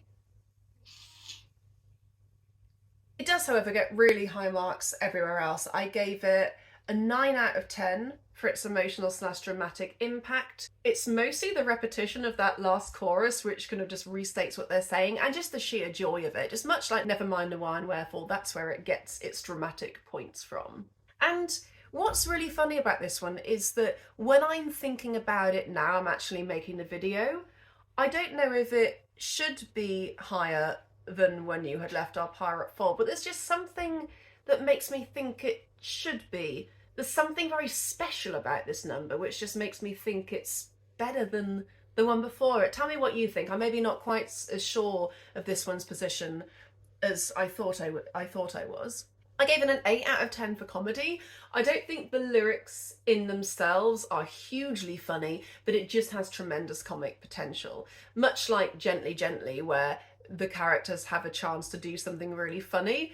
This is just a golden opportunity for the director and the actors to do lots of fun choreo and silly things. And they are 3 very well established, very funny characters. And I think because of that, this song always goes down very well. And it is one of the few songs in GNS that it's very traditional to have an encore in, as well as Never Mind the Why and Wherefore, actually. And when I've been directing so far, those 2 numbers are the only 2 that I've purposefully put an encore into, because I do think that they have iconic value, and that gives it a lot of dramatic impact. This one just has a lot more meaning for me. I just feel there's something special about it which I can't quite express. Try and use other words to help me explain why this one should be in this position and why I was right to put it here, because usually I am right. So 2 days have passed, and my explanation of what score this one got was an utter shambles, but I do think that this number deserves its spot here. Though I only gave the number 17 out of 20 for music, I do feel like the music so perfectly encapsulates the lyrics and the characters involved that what it loses in music is made up for in lyrics and comedy. As I said, there's something inherently joyful and comedic about the music, even more so than in Never Mind the Why and Wherefore. I'll try and explain where these places are. So firstly, the short then on nothing ventured, nothing win. It just immediately makes your body feel lighter, whether you're in this song or just listening to it. The interval between heart and the final never on the intro to each chorus, never, never, faint heart, never, like that interval, as well as the interval at the beginning of the 3rd line of each chorus, so in for a penny, in for a pound. So even though this number isn't as sophisticated musically as some of the ones we've not talked about yet, there's something just so skillful about how magical and joyful it is. I completely believe that this was absolutely deliberate on Sullivan's part as well. Also, though the lyrics aren't the best, I find that I don't care so much. The number is much more about being a vehicle for comedy than it is attempting to tell the story. Having said that, the lyrics are meaningful.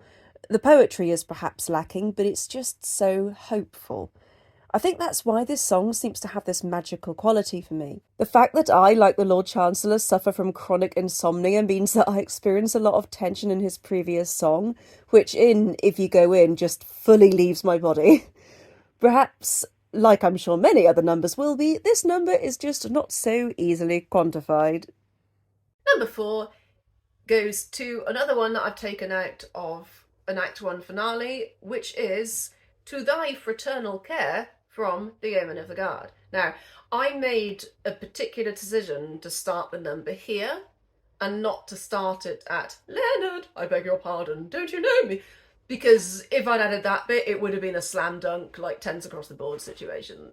Because that would have been just too unfair. Because really, I think this actual song starts either here or maybe at Wilfred's recit, but either way it would have got the same marks.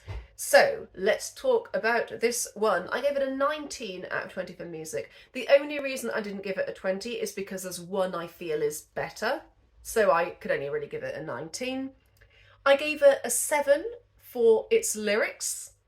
Again, I think they're good of Gilbert standard good. I give it a 9 out of 10 for comedy. This is a very much needed moment of comic relief in this very serious opera, along with Where Are Thy Bride. You know, that's happened quite recently, hasn't it, Dora? Yes.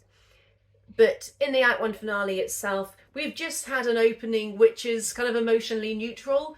Like, it's relatively comic because they all think that Fairfax is Leonard. That's good. But now the fact that Fairfax is pretending to be Leonard has truly comic consequences, in that he is suddenly presented with this woman who he quickly realises is meant to be his sister. It's not that, like, any line in itself is laugh out loud funny, but this whole situation is hilarious because it is so obvious to the audience and probably to Fairfax that Phoebe is obsessed with him. And it's like how he deals with that in this really calm way. Fairfax is such a clever character and he just takes everything in his stride. Okay, this is happening now. And he just goes with it. That's what I love. He just completely goes with it. I gave it an 8 out of 10 for its emotional / dramatic impact. The only reason it didn't get higher is because at this point in particular, I don't feel like the stakes are hugely high. It's just that the emotional stakes are really heightened for Phoebe because she's suddenly getting everything she wants. And I think that is also where the comedy comes from. I gave it a 7 out of 10 for enjoyment. Because even though I do think that people really enjoy this bit, I don't think it's truly iconic in the way that some of the others are that I've given 10s to. It's not one that people are like, oh, it's this bit great. I think that it's just a good bit of yeoman that people do like. But I did give it a 9 for narrative importance because things are happening here. If we consider that Phoebe has just been introduced already, so we're starting at To Thy Fraternal Care, there are still things happening in this song. Because Fairfax is agreeing to this scenario. So Wilfred is setting up the scenario, Phoebe's reinforcing it, and then Fairfax is agreeing to it. So decisions are being made in this section, and they are done so in a way that is really, really funny, tremendously musically sophisticated. I mean, just listen to that orchestra. Listen to how the orchestra does something different in every verse and reflects the character of who's singing. And it's in this ridiculously triumphant way. And the last verse, with brotherly readiness, that's one of like these wind machine moments where I just wish we had a wind machine in the orchestra pit that would just blast them with air. And that would get across just how dramatic I find that first phrase that Fairfax sings. I think that is tremendously dramatically valuable. At once I answer yes. The music in this, like how good it is, how dramatic it is, how funny it is. This is just an example of Gilbert just completely knocking everything out of the park. I just think it is so wonderful. And as I say, I think if I'd been able to add the previous Leonard, I beg your pardon, bit onto it, I think it would have got even higher. But as it is, I can't give the lyrics higher than a 7, really. I don't think they deserve any more than that. I don't really think I can give it any more than a 7 for enjoyment either. Because it's just not quite the same as one of those, like, relatively short, punchy numbers that just have this iconic value. So we are on to the top 3, and these 3 were actually relatively well separated from all of the ones below it. There were a good 2 marks, which, considering that everything was clustered together, like, that's quite a chunk. But these 3 I really do consider to be my favourite trios of the GNS canon. And number 3 is the very appropriately named We Are Warriors 3 from Princess Ida. I had to really restrain myself talking about this one more when I was discussing Arak as a base character, but I absolutely love this number. I think it is musically almost perfect. I gave it a 19 out of 20. That's just because I think there's one that's better, but honestly there's nothing to fault it. And what I love about it most of all is that each of the verses does something slightly different with the orchestration. I think my favourite is the second verse. I love it when it does that in the brass. I'm not replicating it very well. And the third verse has a really cool like flute, like, and it just so well encapsulates that masculine energy that those guys have, that it's so dramatic and triumphant, and it's such a good entrance. It's a really good entrance piece. Not quite on par with maybe Despard or Scafio Infantis, but I really like this number as an entrance number for these guys. I only gave it a 7 for lyrics. I don't think they're overly sophisticated. In fact, I only just got a 7 really. I do like the trans inclusiveness of that lyric that Arak says. I also gave it an 8 for comedy because honestly, this song has such scope for comedy.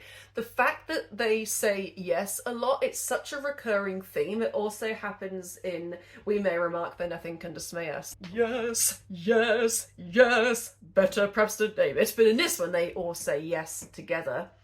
Yes, yes, yes, masculine in sex. I just think it's so oafish and so sophisticated in its stupidity, if that makes sense. I gave it a 9 out of 10 for emotional / dramatic impact. It's just the level of this music and the impact these guys make when they come on. It's one of my favourite parts of the opera, and that is in an opera which I already think is musically one of my favourites. I also gave it a 9 for enjoyment. I tend to think when I'm sitting in the audience watching this, I've only been in Ida twice and that was a really long time ago, but I tend to think when I'm sitting in the audience watching this number that this is one that people really enjoy. I wouldn't say it's got quite the same iconic value as Three Little Maids, for example, but this one is, I would say, the highlight of Act 1, and I don't know what else people would consider to be better than that. This number is just such a great moment, these guys coming on, and it's full of jokes. It's full of moments to be funny. Just the fact that there's 3 of them as a unit just triples the funniness of it. I also gave it a 9 out of 10 for narrative importance because these are very important people to meet. They don't seem to be on the surface very important to the story, but the fact that these guys are like this is a very good reason as to why Princess Ida is the way she is, because she's grown up around these very toxic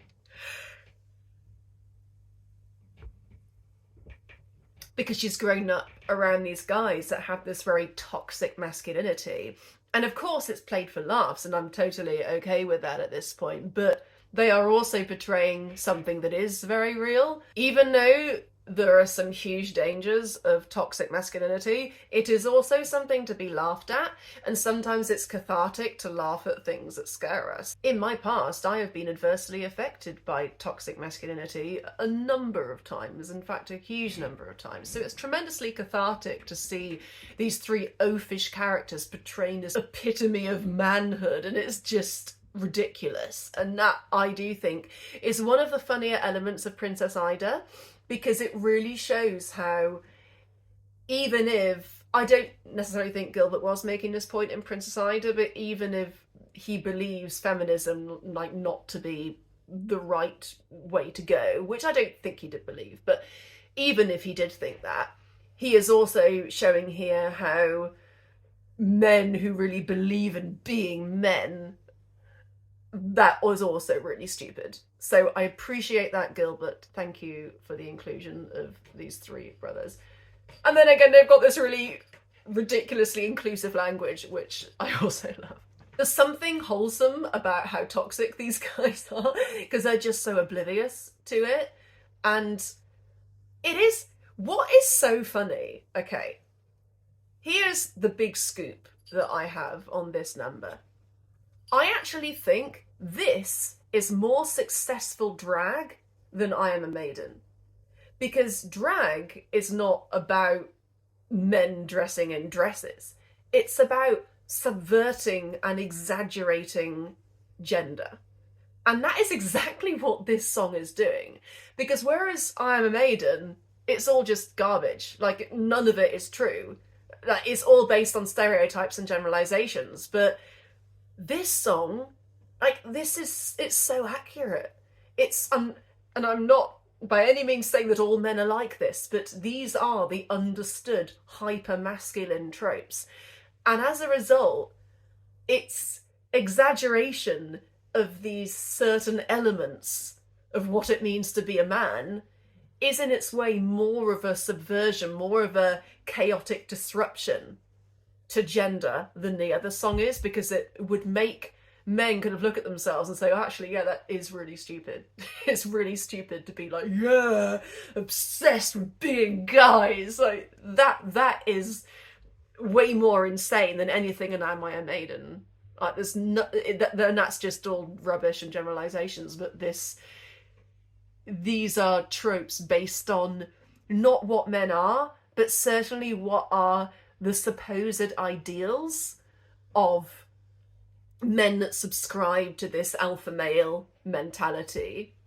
And thankfully, all of the men that I know in my circles are nothing like that and would equally laugh at how ridiculous these men are being. So it's certainly not what all men are doing, but I do think that these are tropes that are understood to be hyper-exaggerated versions of toxic masculinity, and therefore it's more of a drag song than I Am a Maiden is.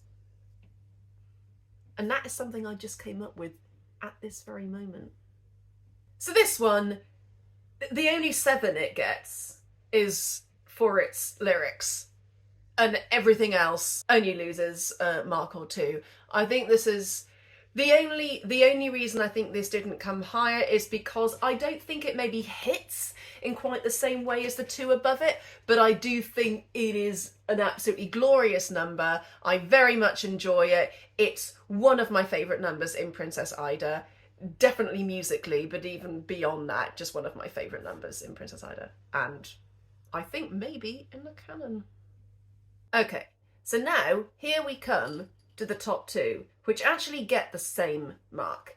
And I didn't really want to decide this myself, because while I felt like I had the authority to decide the split between the soprano characters that came at the top, I don't know if I want to decide this one myself. I do think I want other people's opinions, and to be honest, I know what you're all going to say. But I also want to really challenge that and see if you'll give the other one a chance, because I do actually think the other one is just as good for different reasons.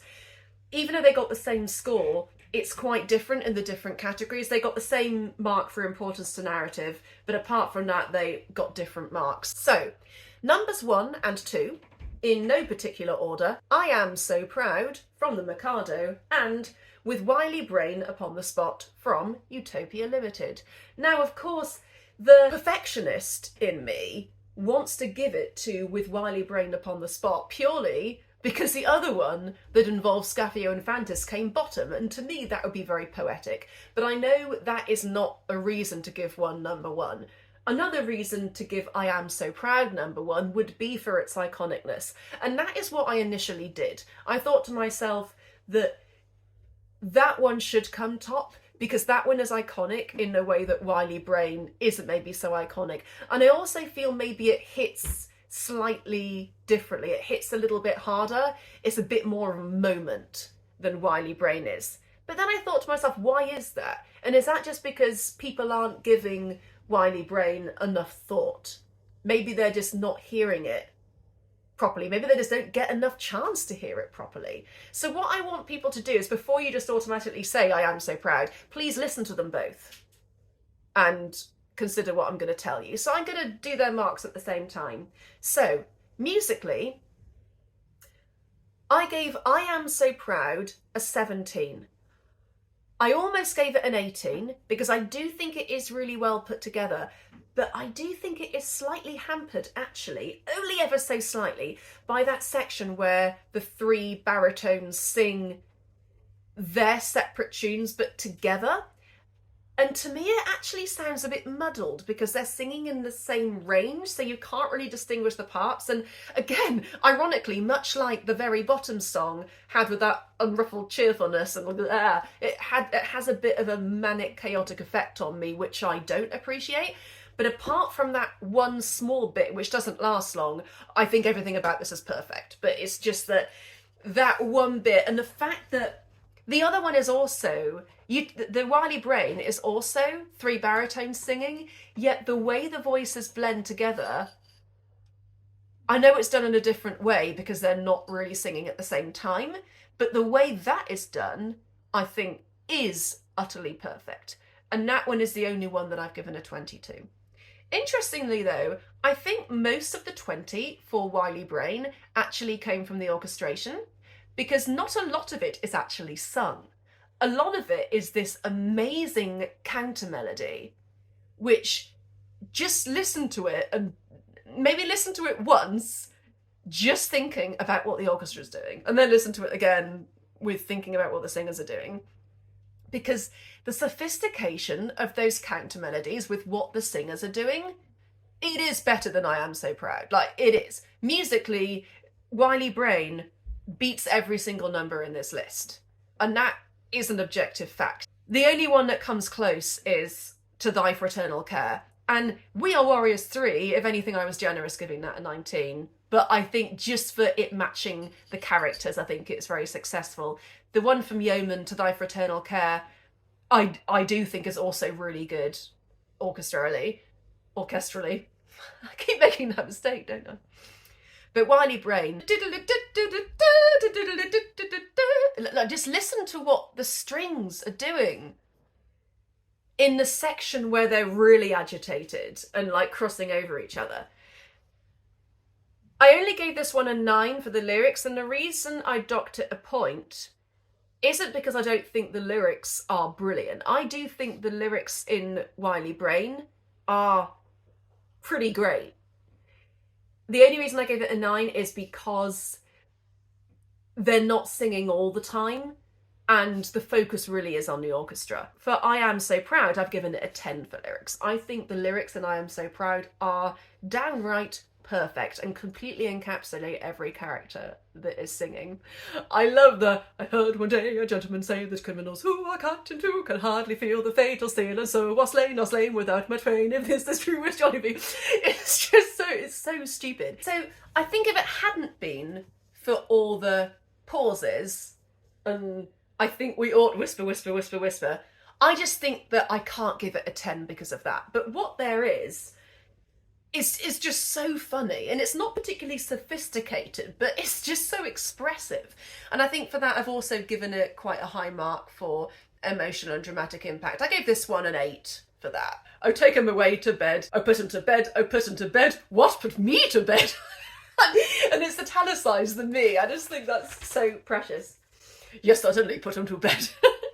And then the whole back and forth about, it's rubbish absurd, you growl. You talk ridiculous stuff. You're a drivelling bundle. Oh, you're a rapid and vain. You're a vapid and vain or muffin. It's so great the way they pass back and forth these words. I just think it's so active and interesting.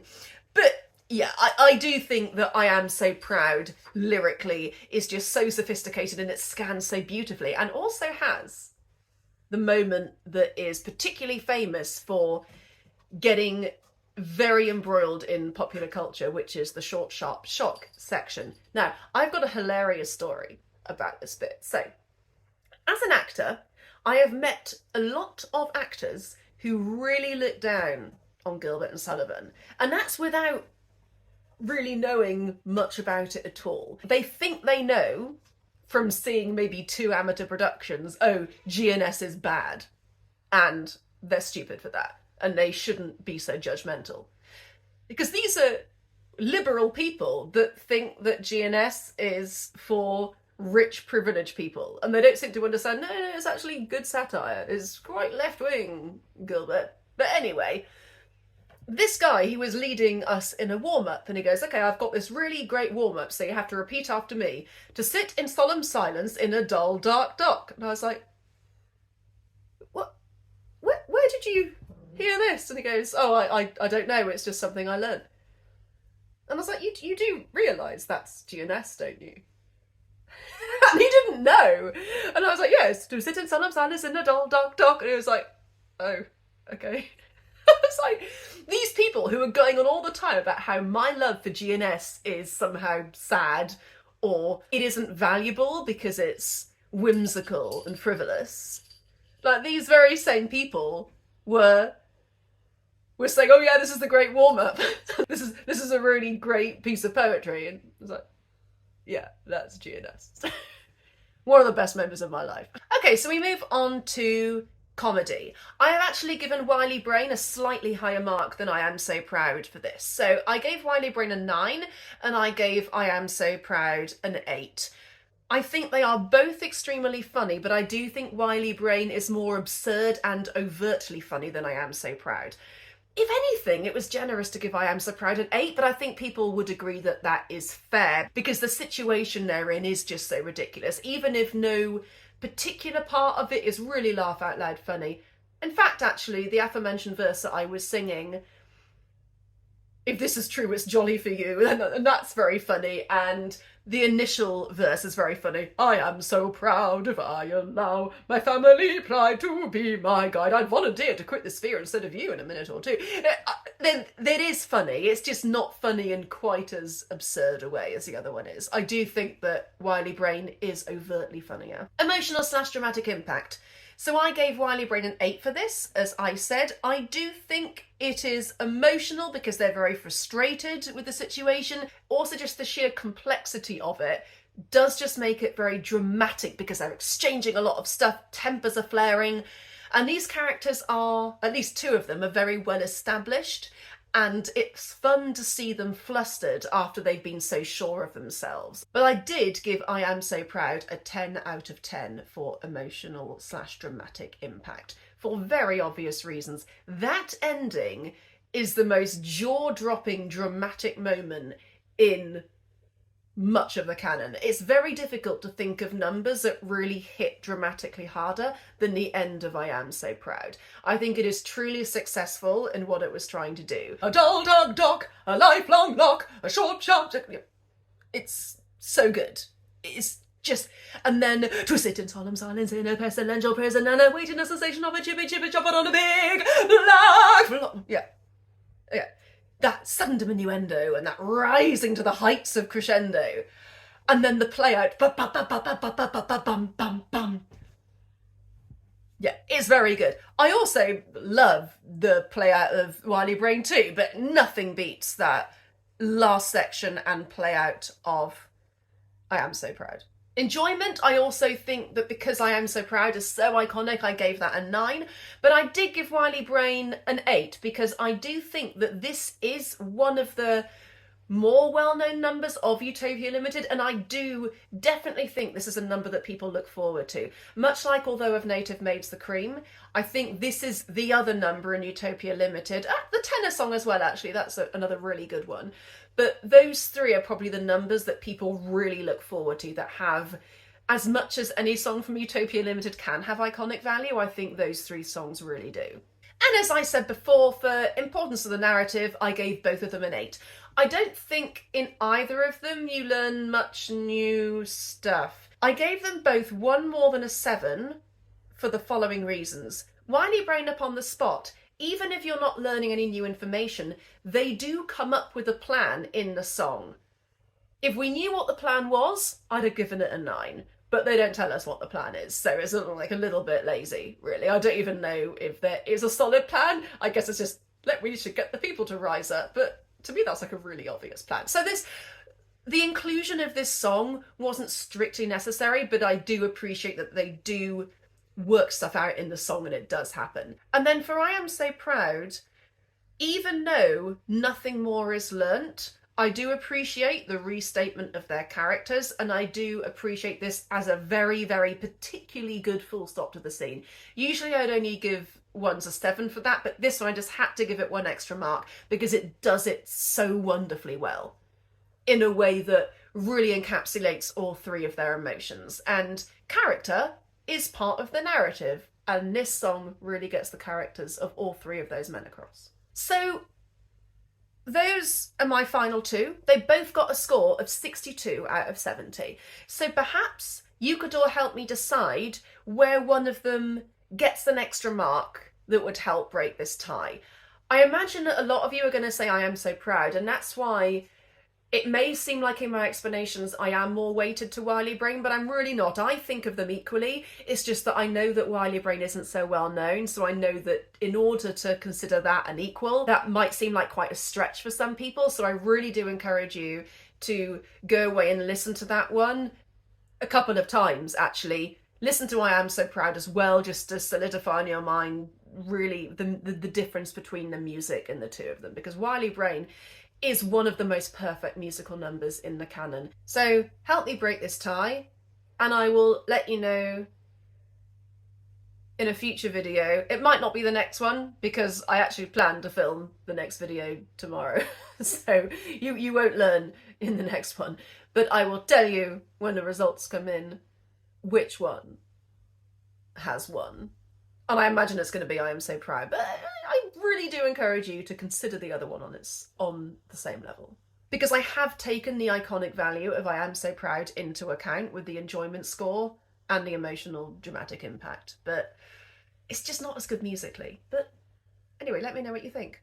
Thank you very much for watching / listening to this video. This has been another really long one. I imagine it's going to come in over 1.5 hours because I've been filming this for 5 hours. This has been one of the more trying videos I've done so far.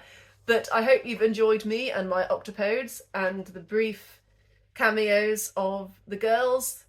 And I will see you for the next video at some point in the future.